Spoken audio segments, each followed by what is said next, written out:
আসসালামু আলাইকুম। আমি আজকে রান্না করছি চেপা শুটকি ভুনা। খাইতে তো খুবই মজা, যারা পছন্দ করেন তাদের কাছে। কেমনে রান্না করলাম চলেন দেখাই।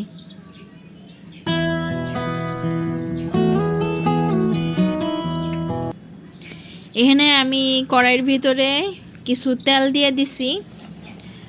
শুটকিতে একটু তেল বেশি লাগে। আর এখানে হলো আমি 2 মুঠ পরিমাণ পেঁয়াজ দিছি। পেঁয়াজটার এখন হলো হালকা একটু ভাজমু। হালকা ভাজমু বলতে এটা ডিপ ফ্রোস্ট আছে তো, মানে সরি ফ্রোজেন আছে। এটা ডিপ ফ্রোস্ট হয়ে গেলে মানে বরফটা ছাইড়া গেলে মাঝখানে এইভাবে ফাঁকা কইরা তারপরে এর মধ্যে হইলো আমি মশলাগুলো দিব।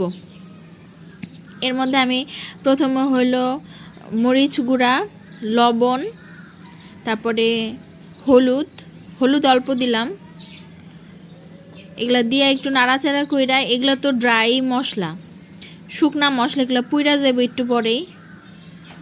এই জন্য আমি এটার সাথেই রসুন বাটা দিলাম। শুটকিতে রসুন বাটা একটু বেশি লাগে। রসুন বাটার যে পানিটা ওইটাও দিয়ে দিলাম। এখন আর এই মশলাটা পুইরা যাওয়ার কোনো ভয় থাকবো না। এই মশলাটা নাড়াচাড়া কইরা এর মধ্যে আমি চেপা শুটকি দিয়ে দিব। আমি হলো কিছু চেপা শুটকি গরম পানি দিয়ে সুন্দর করে ধুইয়া পরিষ্কার করে নিছি। দেখেন দোয়ার চোটা করে চামড়া টামড়া সব উঠাইলাইছি। সুন্দর করে ধুইতে হইব। আবার শেষে পুঁটি মাছের ওই মাথা টাতা এগুলো ফালাই দিছি। দেখেন দোয়ার ঠেলায় পেট পুট সব মানে পানির সাথে চলে গেছে।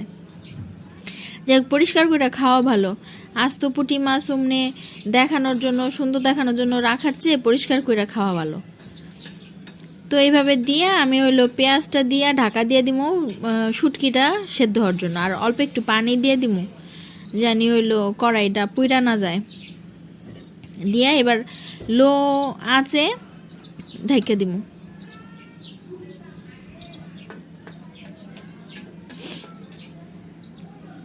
এটা রান্নাটা হলো খুবই সহজ। আর যারা শুটকি পছন্দ করে না তাদের কাছে তো ভালো লাগবে না। তো ওই মশলাটা কষানো মানে ওই পানিটা শুকাইছে পরে আমি এর মধ্যে আবার এই অল্প পরিমাণ পানি দিয়ে দিছি। এটা হইলো ভিডিওটা করা হয় নাই, ভুলে ক্যামেরাটা অন হয় নাই। যাই হোক, আবার আরেকটু পানি দিয়ে আমি আবার ঢাকিয়ে দিচ্ছি।